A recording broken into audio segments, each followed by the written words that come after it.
nosso escritório era no meu quarto, a Fernanda ia pra minha casa todo dia de manhã, e a gente passava o dia fazendo planilhas. Eram planilhas maravilhosas.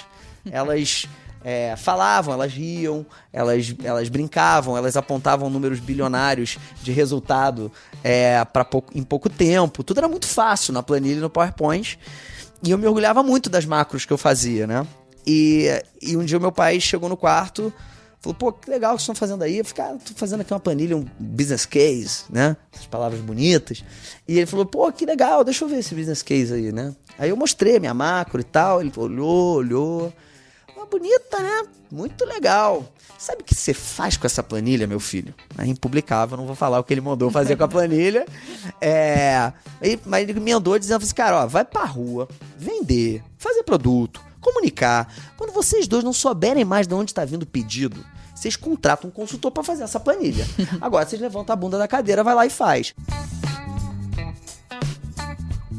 O Rony Mesler é um engenheiro de produção que largou o emprego para vender bermudas lá em 2004. Hoje, a varejista de moda Reserva tem mais de 90 lojas espalhadas pelo país e deve fechar 2019 com um faturamento de 400 milhões de reais. Rony tem sócios como o apresentador Luciano Huck e o fundo de investimentos Dínamo. É a história de como ele chegou até aqui e os planos para o futuro do Grupo Reserva que a gente vai conhecer no episódio de hoje.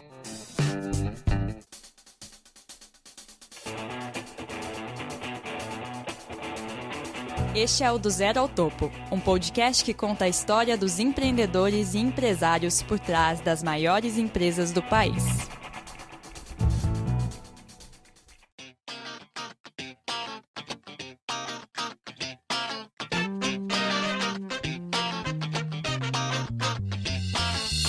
Meus pais, eles são melhores amigos da vida toda. Meu pai conheceu minha mãe, ele tinha 13 anos, ela tinha 12.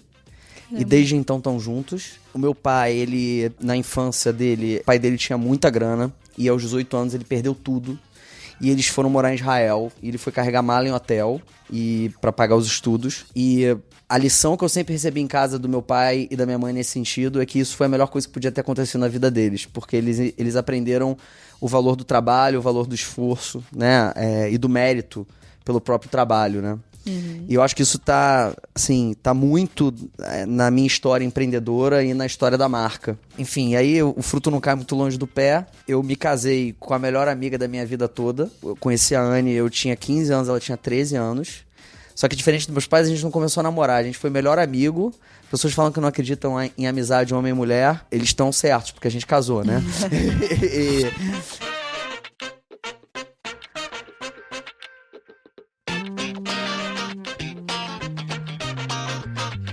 Você tinha um sonho de fundar uma empresa, de montar uma empresa, que você foi fazer uma faculdade totalmente diferente, né, do que você tá hoje. Então, eu falo que eu, graças a Deus, errei de profissão, né, porque eu fiz engenharia de produção. Eu acho que, nos 5 minutos de papo aqui já tá claro que eu sou muito mais de humanas do que de exatas, né? Mas eu falo que, graças a Deus, eu errei de profissão porque me deu a base de exatas importante, assim, aquele discurso clássico lá do Steve Jobs, do Connecting Dots, né? Assim, aquilo ali pra mim é um hino, assim, é uma enorme verdade. Às vezes você escolher a faculdade, queria desistir da faculdade, a faculdade inteira, meu pai lá batalhando, meu filho, pelo amor de Deus, termina, depois você decide o que você vai fazer. E foi muito importante. Meu primeiro emprego ainda na faculdade foi numa multinacional de consultoria, que chama Accenture, com foco em implantação de sistemas, ou seja, mais nada a ver comigo ainda. E eu caí na vertical de resources, então eu prestava serviço pela Accenture para empresas de recursos naturais, Vale, Petrobras. Eu tinha uma insatisfação no meu estômago, que eu não sabia dizer o que era. Eu sabia que eu estava no lugar errado, eu sabia que ia acontecer alguma coisa. Eu acho que o empreendedor, por vocação, né, eu acho que ele tem essa insatisfação recorrente, essa sensação que o que vai ser está por vir, né? Como eu consigo explicar? O que te gera uma ansiedade e um estímulo a buscar, né? Essa mudança, essa coisa o tempo todo. E aí um dia eu tava na academia malhando com um amigo de infância, com o Fernão, que é meu sócio, e tinham 5 caras usando a mesma bermuda, igual, idêntica, com a mesma estampa de uma marca lá do Rio. E a gente começou a brincar que havia ali um problema de D, né? A gente fala que esse foi o dia D, né? Primeiro foi o dia que a gente resolveu fazer a reserva, mas porque a gente discutiu que ali tinha um problema ou de demanda reprimida claríssima, ou de demência coletiva, né? Então, todo mundo é louco, tá usando a mesma roupa e nem repara. E aí a gente resolveu fazer uma bermuda. Aí precisamos achar um fornecedor. E aí, essa coisa meio... Quando é empreendedor, se vira, né? Porque a gente tem essa mania na vida de, cara, tem que ser perfeito, né? Vamos achar uma fábrica, vamos montar uma fábrica, não sabe nem se é aquilo. Pô, tem que ter amanhã no fornecedor. Não vai ter um fornecedor. Aí eu descobri que na etiqueta de composição da roupa tinha o CNPJ da fábrica. E eu comecei a buscar no site de marca de patentes, CNPI, da indústria, qual era o endereço e o telefone daqueles CNPJs. E eu descobri as fábricas que faziam bermudas, assim, achando... Sempre se vira, sempre... Inventaram um termo bonito pra isso, hacking, né? Você descobre um jeito de quebrar o sistema, de quebrar o establishment e resolver. E aí eu descobri um fornecedor em São Gonçalo, no Rio, aluguei um carro, fui. Eu e o Fernando, a nossa ideia era fazer uma bermuda com a foto 360 graus do Rio de Janeiro. Chegamos lá, falamos que queríamos fazer uma bermuda assim. Falou, maravilhoso. Cadê o Corel, o arquivo em Corel, o arquivo em Photoshop? Tenho a menor ideia do que se trata isso. Falei, filho, você tem que trazer aqui uma foto em vetor, um arquivo, nananã. E é empreendedor, né? A gente saiu dali pé da vida. Cara, como assim eu não vou fazer a bermuda, né? E aí voltamos pro carro, tinha um CD do Gabriel Pensador no console do carro. Tinha acabado de ser lançado o CD na época, chamava Seja Você Mesmo, mas não sempre o mesmo. A gente pensa que é livre pra falar tudo que pensa, mas a gente sempre pensa um pouco antes de falar. Seja Você Mesmo, mas não sempre o mesmo. Que era justamente o que a gente tinha visto na academia, né? Voltei pra fábrica, larguei o carro lá. Falei, vem cá, brother. Assim, a Corel, Photoshop, eu não entendo nada, mas você tem um editor de texto? Aí ele falou, tenho. Aí eu, pode me emprestar, por favor? Pô, aí eu escolhi a tipografia lá qualquer e escrevi Be yourself, but not always the same. Falei, estampa isso numa perna pra mim, por favor. Falei, pô, mas caraca, é isso mesmo que você vai querer fazer? Falei, pô, tem certeza? Tem. E aí nasceu a reserva. Foi a nossa primeira peça. A gente virou sacoleiro, que o mínimo do fornecedor eram 300 bermudas. Começou a vender para amigo, amigo de amigo, amigo de amigo de amigo. E ali acho que o bicho no empreendedorismo mordeu e a gente se descobriu e nunca mais paramos.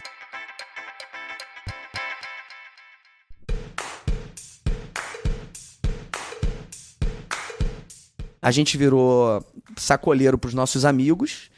Então, cara, chegava na casa de um amigo, deixava 10. Era perto de Natal. Eu falei, o que eu vou fazer com 10? Eu falei, sei lá, irmão, vende para outros amigos, para familiares, ajuda nós aí, né? E aí foi um sucesso, vendemos quase todas.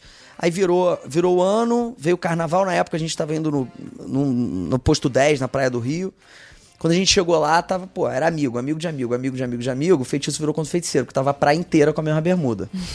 Só que dessa vez era nossa, né? E aí depois a gente fez uma coleção de camisetas. Tem uma frase que eu uso lá pra galera, é um mantra pra gente, né? Nasceu perfeito, nasceu tarde. Então a bermuda era imperfeita. A gente quis fazer a coleção de camisetas. Tem gente que usa até hoje, de pano de chão, de pijama, porque era horrível, eu não sabia a diferença entre uma reta e um overlock. Mas a gente trouxe artistas de comunidade. O tema dessa primeira coleção de camisetas era conexões urbanas. Então acho que a pegada social da marca nasceu ali. Tava tudo ali, de novo, Connecting Dots, né? E fizemos uma festa para lançar oficialmente a marca. Era um espaço de 25 metros quadrados, que a gente não sei como, botamos uns varaus, assim, com roupa pendurada. Assim, muito empreendedor, assim, né? Botamos uma banda pra tocar, umas cervejas pra galera. Acabou o estoque. Peraí, de cerveja ou de roupa? De tudo. De tudo? De tudo, de absolutamente tudo. Acho que uma coisa acabou influenciando na outra também. E aí, depois disso, aí eu tinha certeza. Eu falei assim, eu queria viver pra aquilo. Eu não sabia naquele momento o que era, né, o que estava me motivando, o que era o que eu mais gostava naquilo. Eu sabia que eu queria acordar segunda-feira para fazer aquilo, assim, e não outras coisas, né? A única experiência profissional antes da reserva foi a Accenture. Então eu fui consultor por 2 anos e a gente sabe que se tem uma coisa que o consultor sabe fazer bem, é planilha e PowerPoint. O nosso escritório era no meu quarto, o Fernando ia pra minha casa todo dia de manhã e a gente passava o dia fazendo planilhas. Eram planilhas maravilhosas. Elas... falavam, elas riam, elas brincavam, elas apontavam números bilionários de resultado em pouco tempo. Tudo era muito fácil na planilha e no PowerPoint. E eu me orgulhava muito das macros que eu fazia, né? E um dia o meu pai chegou no quarto, falou, pô, que legal que vocês estão fazendo aí. Eu falei, cara, tô fazendo aqui uma planilha, um business case, né? Essas palavras bonitas. E ele falou, pô, que legal, deixa eu ver esse business case aí, né? Aí eu mostrei a minha macro e tal, ele olhou. Bonita, né? Muito legal. Sabe o que você faz com essa planilha, meu filho? É impublicável, não vou falar o que ele mandou fazer com a planilha. Mas ele emendou dizendo assim, cara, ó, vai pra rua, vender, fazer produto, comunicar. Quando vocês dois não souberem mais de onde está vindo o pedido, vocês contratam um consultor para fazer essa planilha. Agora vocês levantam a bunda da cadeira, vai lá e faz. E aquilo foi assim um ponto de inflexão, foi um mantra pra gente, sabe? Tipo, tapa na cara, assim, cara, que idiota, sou muito burro, né? E a gente resolveu começar. O tempo de planilha ali foi o suficiente pra gente entender uma coisa que eu acho que assim, é muito estratégica. Foi muito estratégica na história da marca, assim. Uhum. Se a gente começasse um negócio com uma loja, a probabilidade da gente não existir mais hoje era enorme. Por quê? Porque a nossa cabeça, o nosso modelo, e é o modelo até hoje, de produção terceirizada, né? A gente não queria ter indústria. Então, se você terceiriza a produção, você tem o mínimo do fornecedor para comprar. E o mínimo do fornecedor é 100, 200, 300 itens. Então, a escolha que a gente tinha que fazer se a gente abrir a loja é o seguinte, ou a gente abrir uma loja que tinha um mix de produtos que precisa ter para ela chamar atenção e despertar desejo, que são, sei lá, 300, 400 itens por semestre, né? Uhum. E aí, se eu botasse 300, 400 itens por semestre, com uma profundidade grade de 100, 200, 300 itens por item, uma loja não ia gerar, né? Não ia vender nessa proporção. Ou, financeiramente, a gente ia ter 3, 4 itens dentro de uma loja com essa profundidade grade. O que não ia despertar desejo, o cliente não ia entrar. Então, o que a gente percebeu ali de estratégico foi que a gente tinha que ter, antes da loja, uma saída de escala. Então, a gente precisava ter um negócio que trouxesse volume sem uma loja e com o menor risco de estoque possível, para depois abrir a loja. E por isso a gente decidiu começar revendendo para lojas multimarcas. Consegui agendar com 15 multimarcas aqui no interior de São Paulo. A cultura de multimarcas é muito interiorana. Enfim, fui, aluguei um carro aqui em Congonhas, cheguei lá com meu Gol 1000, minha mochilinha nas costas, meu produto ruim. E aí eu chegava lá e contava a história com esse tesão que eu tô contando aqui e gesticulando. E eu acho que, eu realmente acredito, assim, que quando você ama o que você faz, isso cria uma energia e um ciclo virtuoso que pega nas pessoas, óbvio que pega nas pessoas. Você tá contando, você tá olho no olho, você tá, né? Mas também pega nas coisas. Daqueles 15, 10 compraram. Sinceramente, você quer saber por quê? Pena. Vou comprar um tantinho, coitado, vem aqui, acredita tanto, né? Pô, vou dar uma força pra ele e tal, nananã. E o produto era ruim. Não tinha marca, a gente tá falando aí de 2000, aí já tô em 2006, quase 2006 para 2007, mercado de moda bombando no Brasil, os Fashion Weeks bombando, tinha marca boa pra caramba dentro da loja do cara, e o cara comprou um tantinho de uma marca que ninguém conhecia, de um menino que tava começando, e aí vem o porquê eu acredito que essa energia pega nas coisas, porque eu vendi o produto pro dono da loja, depois eu ia embora, esse produto ficava lá e quem vendia era o time de vendas, não era o cara que me conheceu, e o produto começou a vender.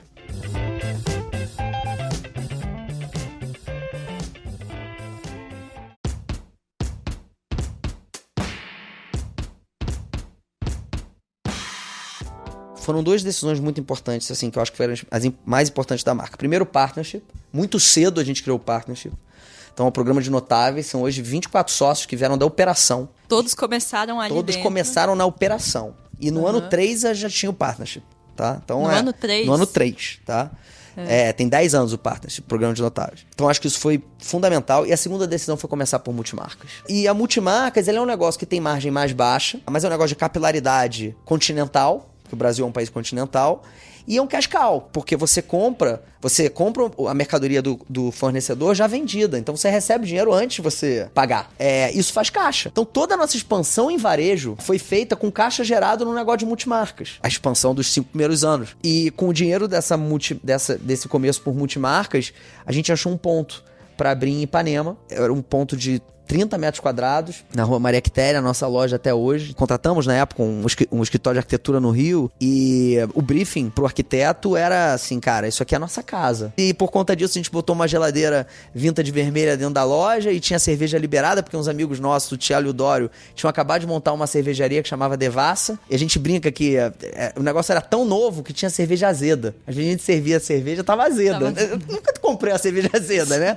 E a cerveja era lotada de devassa, e no processo seletivo, porque era essa casa, né, a gente contratou uma empresa de RH para nos ajudar, e ela pediu o job description, e eu falei para ela que eu não tinha job description, que eu queria ter vontade de sair para jantar 3 vezes por semana com as pessoas que a gente ia contratar, porque se as pessoas fossem legais pra caramba, ia ser um um grupo de amigos, né? E ia ter uma relação muito mais fraterna com o consumidor e por consequência viria a venda, não como causa, né? Ia ser consequência de um relacionamento. E aí eu entrevistei 150 pessoas pra escolher 5. Ela não me aguentava mais. Quer dizer, se fizesse o processo seletivo hoje, do tamanho que temos, pra entrevistar 150 pessoas, beleza. Mas você imagina, a menina, ela não me aguentava mais, né? E a gente contratou 5 doidos. 3 estão conosco até hoje. Uma saiu realmente pro mercado e a outra foi morar fora, na Alemanha. E aí um desses doidos, que era o Fábio, eu levei uma música de casa, é uma música meio lounge, e aí o Fábio, que enfim, é nosso diretor de varejo, nosso sócio, virou pra mim e falou, cara, por que você botou essa música aqui?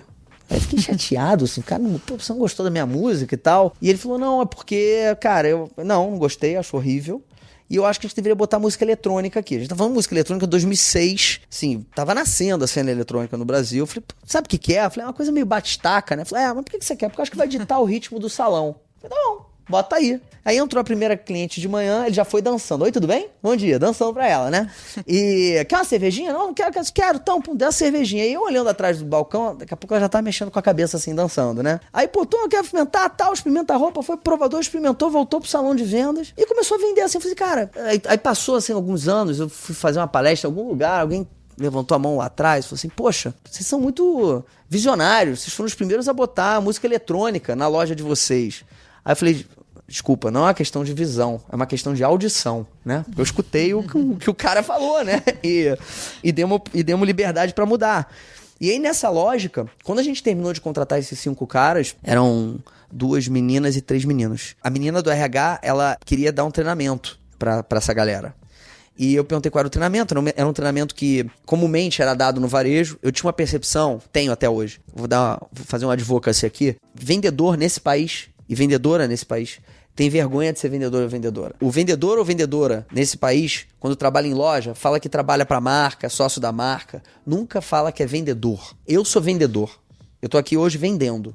Eu amo vender. E eu percebia claramente naquele momento que havia um problema de autoestima com a classe. E é muito doido isso que isso aconteça num país como o Brasil, né? Porque o comércio varejista no Brasil já ultrapassou o funcionalismo público em geração de emprego. O que move this fucking economy é o varejo. Como assim a autoestima é baixa? E a gente queria mexer nessa autoestima. Quer dizer, se o vendedor quisesse tanto ser amigo do consumidor como o consumidor quisesse ser amigo do vendedor, pô, que legal! Né? E a venda ia ser uma consequência. E aí, quando ela veio me fazer esse treinamento que o mercado todo fazia, eu entendi porque o vendedor tinha autoestima baixa. Porque o treinamento era assim, não fale com o cliente, não toque no cliente, não converse com o cliente, não chama a atenção do cliente, não bota com o cliente, tá assim, uns 40 degraus acima de você, né? Então, como é que a autoestima vai ser elevada? É impossível. Eu falei, olha, eu não vou dar esse treinamento. Falei, mas que treinamento você vai dar? Eu falei, não sei. E aí, nessa de umbigo no balcão ali, esse mesmo personagem importante de Marco, Fábio, ele tinha uma mania que é o seguinte, ele levava o cliente para experimentar a roupa no provador, só que depois ele trazia o cliente para se olhar num espelho que tinha no meio da loja. E quando ele fazia isso, a taxa de conversão era 3 vezes maior. O Google Analytics no mundo real, né? E eu falei, cara, isso funciona. Não sei porquê, não sou neuromarqueteiro nem cientista, mas funciona. Anota aí no caderninho que isso funciona. Anotou lá no caderninho, botou a data em que ele percebeu isso, o nome dele. Esse caderninho hoje tem mais de 5 mil verbetes abertos. Esse caderninho chama Experiência Reserva e o nosso método de treinamento é com base nesse caderninho. Então quem inventou o nosso treinamento não é o Rony, não é o Nandão, não é o Jaime, não é o Zé, não é qualquer sócio. Cara, é o nosso time de vendas. No dia a dia, e tem nome, sobrenome e data que eles criam esse negócio. Num mercado como o nosso, em que o rei é o criativo, né? É o estilista, o rei na reserva é o vendedor e a vendedora. Quem manda na reserva são os vendedores. E aí você fala que vocês estruturaram um modelo de partnership, de sociedade ali dentro, logo no começo. Sim. Esses 3 que entraram, um deles é o Fábio. Sim. São sócios hoje? Sócios no papel. Não é phantom stock, não, ou qualquer outra lógica emocional de sociedade, que também é super válida quando não se dá pra fazer formal. Nossa, é formal, é no papel. Como é que funciona o partnership? Ele não tem nada a ver com hierarquia, assim. Ele é um projeto de vesting, né? Então, uma vez elegível à sociedade, que se chama, você é um notável, né? Você fez uma coisa remarkable, você é elegível a ser sócio, porque você fez uma coisa que realmente mudou o negócio, deixou um legado pro negócio. Aí você tem avaliações recorrentes que geram uma bonificação com base no resultado da companhia, e essa bonificação, depois de 2 anos de bonificações, você pode trocar, a opção 100% da pessoa, trocar isso em ações ou trocar isso em dinheiro. E ação é o valor do passado com desconto, né? Resumidamente falando, é isso. E eu tenho o maior orgulho que dos 24 sócios, ninguém quis dinheiro. Até hoje, todo mundo quis sociedade e tá todo mundo felicíssimo com os resultados que juntos entregamos. Hoje são 24 sócios. Você só entra no partnership se todos quiserem que você entre no partnership. Ser aprovado por todos. Todos. Então, quanto mais tempo passa e mais sócios entram no negócio, mais difícil é de ser sócio. Porque realmente, assim, sociedade é um casamento. Você não pode estar casado com alguém que você não concorda que deveria estar casado, né? Então acho que é por aí.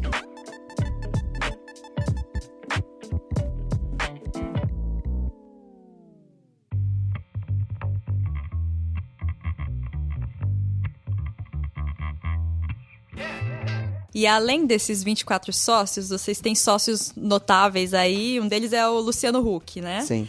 Conta um pouquinho da história, para quem não conhece, de como é que surgiu aí o Luciano como sócio da Reserva. O Luciano, ele, assim, começou a usar de maneira totalmente espontânea. No Caldeirão tinha um produtor de moda que...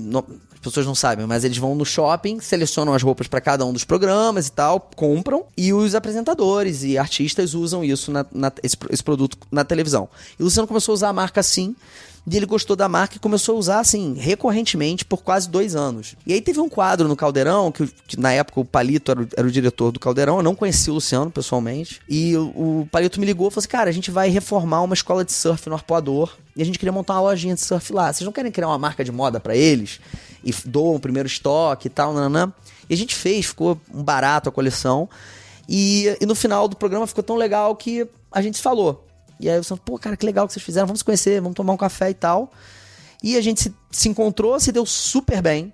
E ele manifestou a vontade de entrar no negócio. E entrou. Isso era que ano? Lá por 2010, pouco de tempo depois, talvez 1 ano, ele constituiu um veículo de investimento que chama-se Joá Investimento, um veículo super bem sucedido, tocado pelo Magon, nosso sócio querido. E o ativo da reserva passou para esse veículo e o nosso relacionamento é até hoje. Você é sócio da holding de marcas e tem participação no negócio e participativamente conosco aí na gestão estratégica da companhia. E temos um segundo sócio. Na realidade, o segundo sócio, que é a Dynamo, um fundo de investimentos do Rio, ele entrou no negócio em 2015. E a história foi o seguinte, a gente...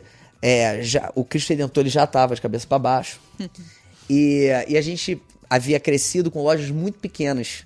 E o pessoal falava, vocês são geniais, vocês abriram lojas pequenas, todo mundo tem loja grande cara. Cara, bullshit. A gente abriu loja pequena porque era o que tinha e era caro pra caramba, né? Não tinha outra loja. Pra você ter uma noção, a nossa loja, e foi uma grandíssima aposta, devo muitíssimo a ele, ao Carlinhos Gereissati, do Grupo Gereissati, ele foi na nossa loja em Ipanema, no Rio, falou assim, poxa, eu quero levar a marca pro Iguatemi São Paulo. Eu falei, nossa, que incrível e tal, Ana. Pro shopping Iguatemi São Paulo. Rony, só tem uma loja.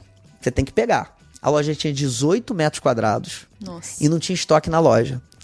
Falei, pô, Carlinhos, obrigado, vambora, né? Vamos cair pra dentro, vamos fazer e tal. Deu uma oportunidade, assim, da qual eu sou grato eternamente. Pra você ter noção, a minha primeira loja no Shopping Iguatemi hoje, ela era tão grande que ela hoje é o banheiro da Chanel.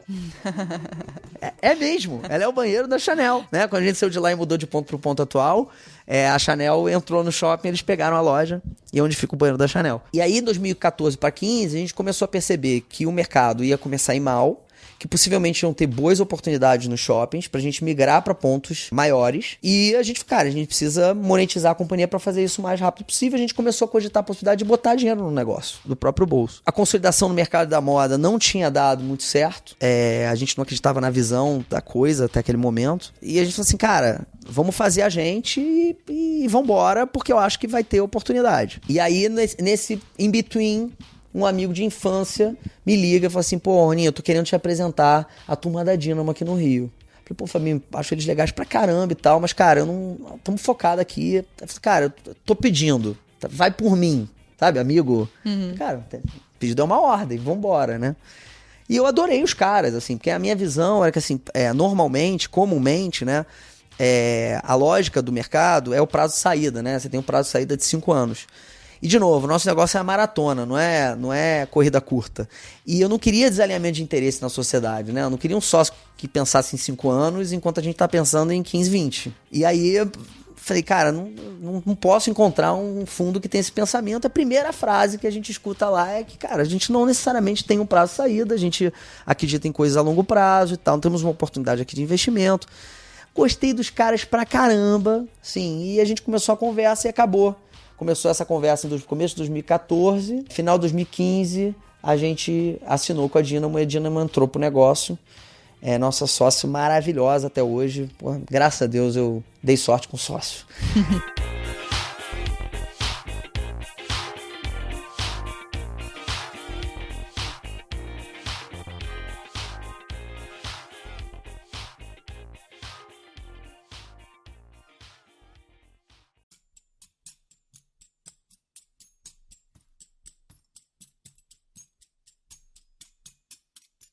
Por conta desse nosso jeito de ser customer-centric, a gente foi desenvolvendo tecnologia para a cada vez mais entregar um serviço junto com o produto para o consumidor acima do nível de expectativa dele. Então, assim, a gente acabou montando por conta disso um centro de distribuição, que eu acho que esse é o... Tô te falando isso porque eu acho que esse é o viés pro grupo, né? Esse é o argumento pro grupo. O mercado, a enorme maioria dos meus colegas, eles operam numa modalidade logística que se chama estoque em loja, né? Você recebe, sei lá, essa loja vende 10 produtos, aquela loja vende outros 10, você recebe 20, ofere qualidade, manda 10 e 10.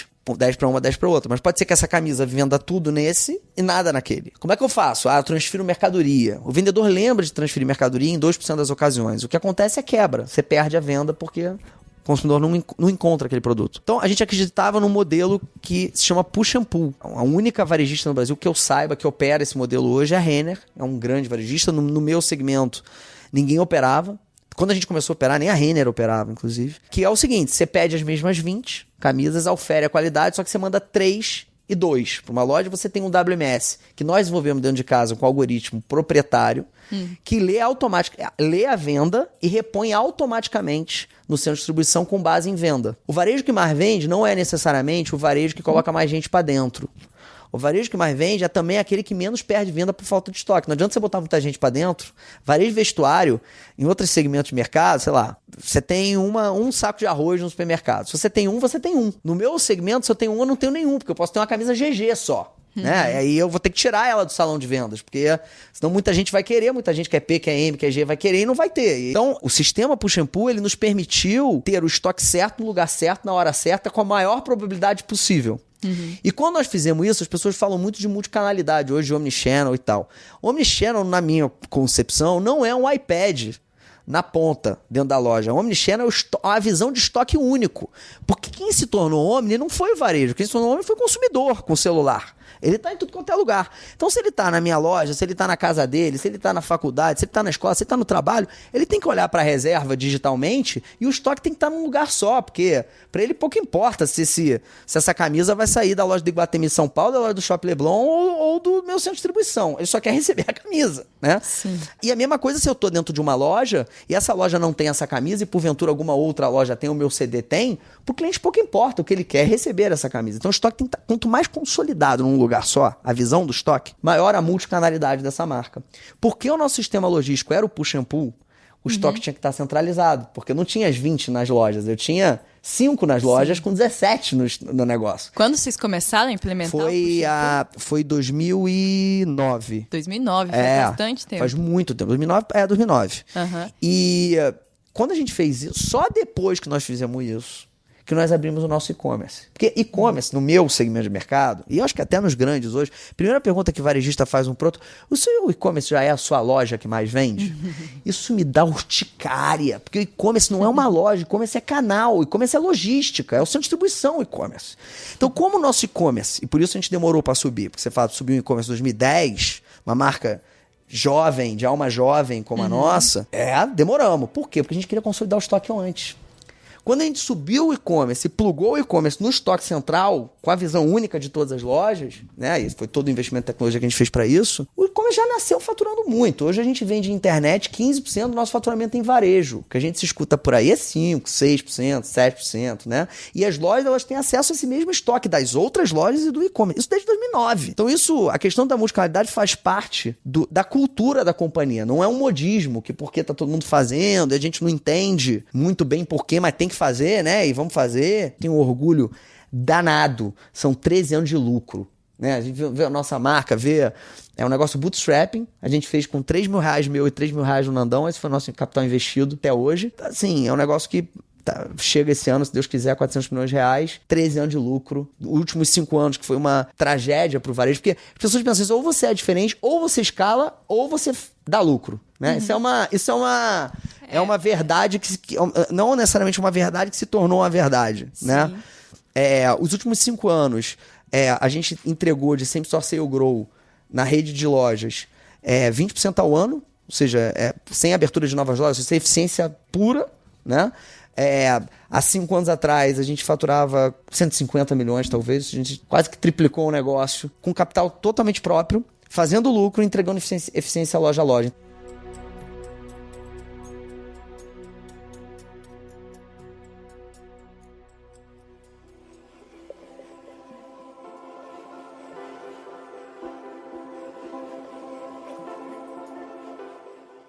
Novos projetos do Grupo Reserva. Se pudesse contar um pouquinho o que vocês estão trabalhando de lançamentos 2019, 2020. Sim. Primeiro a própria Reserva, né? A gente tá quase 2 anos pilotando um modelo de franquias totalmente diferente. O objetivo é compreender com o franqueado o que é valor para ele. A gente entende hoje, quando a gente olha para o mercado de franquias de vestuário no Brasil, ele acaba na relação do franqueado com a marca, sendo uma relação um pouco conflituosa, no sentido de que, porque o franqueado ele só tem aquele canal de vendas, e a marca de moda, ela tem uma parte do faturamento muito sazonal, né? Um produto que é de moda, um produto que ele não vai ter que liquidar, né?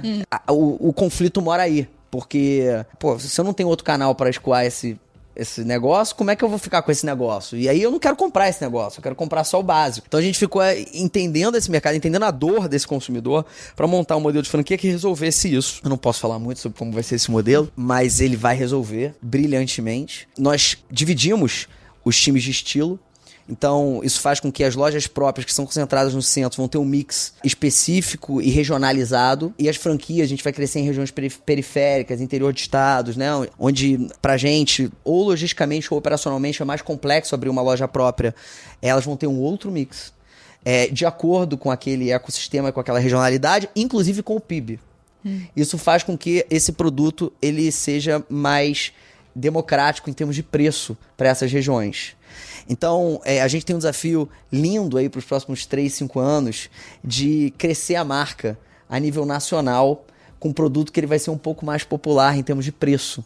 Então, a gente fala lá que é a lei dos 3 P's. Os negócios que eu vejo hoje, que são muito pulsantes e que me interessam, eles respeitam esses 3 P's. A nossa geração, quando a gente queria comprar alguma coisa muito boa, né, eu falei, pai, quero comprar uma televisão. Ou quero ir... Que televisão eu deveria comprar para um amigo, né? A resposta que a gente tinha era compra o mais caro. Porque o mais caro era o melhor, né? Eu acho que a tecnologia mudou o mundo nesse lugar, né? Quando você vai lá para fora, você tem o magnata do Upper East Side entrando na Uniqlo, e você tem um desempregado entrando na Uniqlo e ninguém tá achando que tá fazendo feio na Uniqlo, né? Você tem um Uber, que você pede um Uber, uma limo, qualquer pessoa pede um Uber, é mais barato que o táxi, ainda te trata melhor. Você tem uma Starbucks, né, que é um negócio super premium, mas que não é, né, não é caro. Então, a lei dos 3 P's, por quê? Porque eu acredito que os negócios que são bem-sucedidos nesta era são negócios que têm um produto incrível, produto de muita qualidade e que carrega serviço junto. Não existe... O modelo de negócio virou o produto. Né? A tecnologia fez com que o modelo de negócio virasse o produto. Né? A Infomoney. O modelo de negócio é o produto, né? 2, um propósito realmente transformador. E aí o propósito, eu não estou falando só o socioambiental, que no nosso caso tem um negócio de combate à fome, né? Mas também estou falando propósito para dentro, a forma como você lida com as pessoas, o cuidado que você tem com todos os stakeholders que estão ao redor e a percepção de que você tem que entregar valor para todos eles, não só para com quem você tem relação comercial. E o preço, que é o último dos P's, fala que não é P de Porter, né? Tem um bordão que eu uso lá, eu vou falar um palavrão de novo, eu falo, vamos que vamos, porra, todo dia. Então a gente fala lá que são os 3 P's do porra, né? E o último P, que é o preço, é o seguinte, o preço, ele não tem que ser baixo ou alto, ele tem que estar abaixo do nível de expectativa gerado por esses 2 primeiros P's. Porque se o produto é incrível, o propósito é fodão, você vai olhar pro produto e falar assim, caraca, que incrível, eu pagaria 100. Aí você vai olhar pra etiqueta, e vai falar, caramba, é 80. Me dá 2. Eu acho que o preço nessa nova era, pra parte dessa premissa, é pra esse lugar que a gente vai. E o maior canal de crescimento são franquias. Eu acho que daqui a de 3 a 5 anos, a gente vai abrir umas 200 a 300 lojas em franquias. Quando que vocês devem deslanchar esse... Ó, a gente tá terminando a fase de piloto, são 22 lojas, né, que participaram dessa primeira geração, né, que a gente chama de lojas. Eu acho que a partir do março, é inverno, né? Porque é por estação inverno do ano que vem a gente começa o rollout dessa segunda geração de lojas. A gente sempre pergunta aqui, como a gente é do Infomoney e fala muito de mercado financeiro, se há planos, para de repente buscar um novo sócio, ou 2, para abertura de capital, ou distribuir suas ações na bolsa, aqui, lá fora, como a gente vê muitas empresas indo lá para fora também. Tem alguma coisa nesse... Olha, acho que as coisas têm que fazer sentido. É óbvio que pro empreendedor, né, você fazer um IPO, ele é quase que uma... Cara, cheguei no pico, né, da montanha. Só que a gente toma muito cuidado no nosso dia a dia para não se cegar por essas questões, assim, que tem mais a ver com o ego e com a vaidade do que necessariamente pela necessidade. Se a gente precisar ir a mercado, buscar dinheiro para fazer uma expansão, aí faz total sentido e incrível. Fazer por fazer não nos parece lógico, né? Hoje, a gente não enxerga isso no horizonte. Apesar de todo dia bate alguém lá na empresa querendo fazer ou propondo alguma coisa nesse sentido. A gente percebe que principalmente nesse momento em que o viés econômico do país é bom, há uma demanda grande por isso, assim. Até porque é uma marca querida, é uma marca que tem capilaridade. Já hoje, apesar do preço, conseguiu escalar crescimento rápido num ambiente hostil de varejo como é o Brasil e tal. Mas hoje não faz sentido a gente buscar dinheiro a mercado, né? Mas, assim, falar nunca é impossível. Os negócios mudam e, enfim, quem sabe um dia. Um dia, né?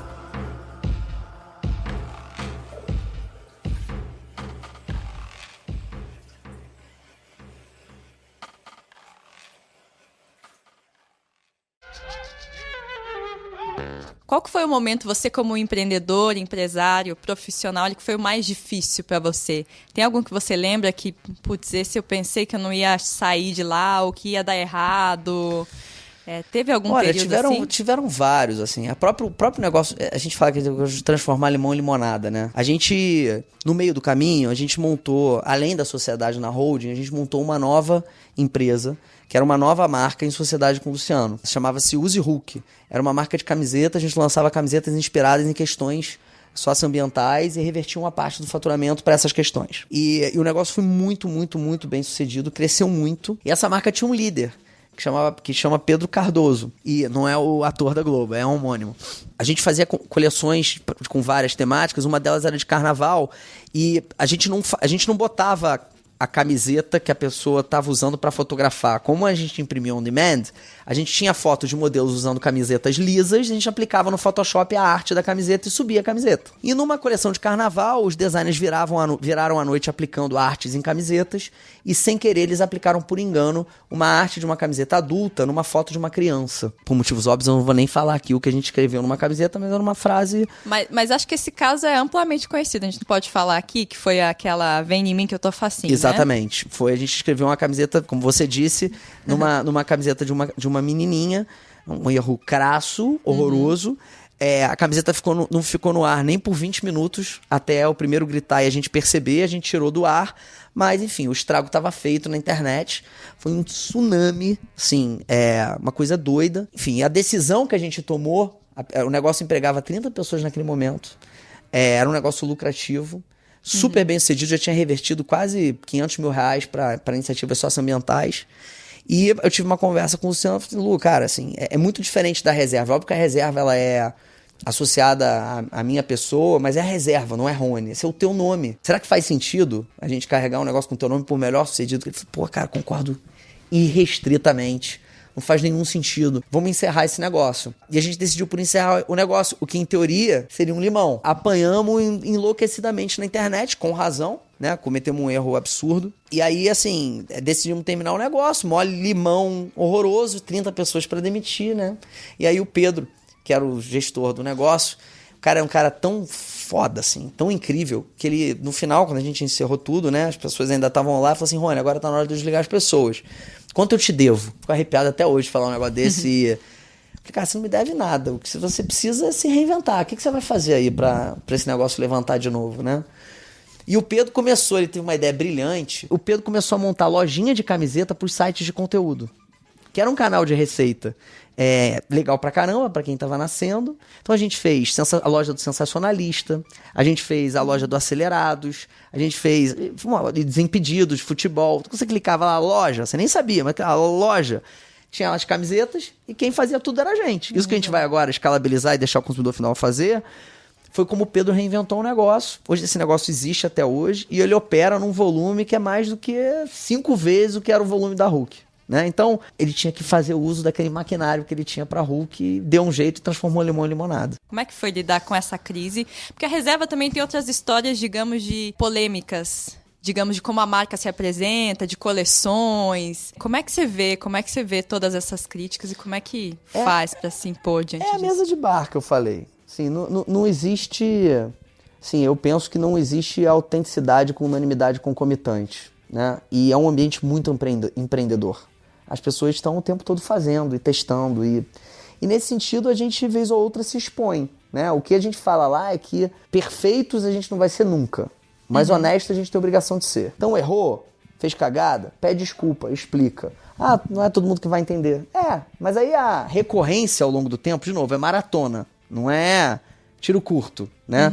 A recorrência ao longo do tempo prova a tese do que é a cultura da marca e não aquele erro individual. Se você cai uma vez e se inibe, passa a ser o que você não é, ou tentar ser o que você não é, a pessoa fala, pô, era tática, né? Não era verdade. De novo, a gente é verdadeiro porque a gente é de verdade, a gente é o que a gente é. Nesse sentido, sempre vai ter gente que vai gostar, vai ter gente que não vai gostar, mas a gente não pode ser uma coisa que a gente não é.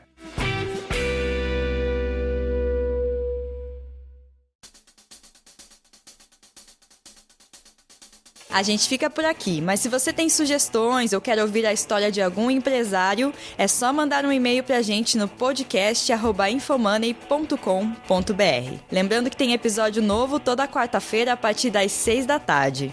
Eu sou Letícia Toledo, responsável pela produção e roteiro desse podcast. A captação de áudio foi da Camilinha e a edição de som do Paulo Vinícius Lima Souza. Até a próxima!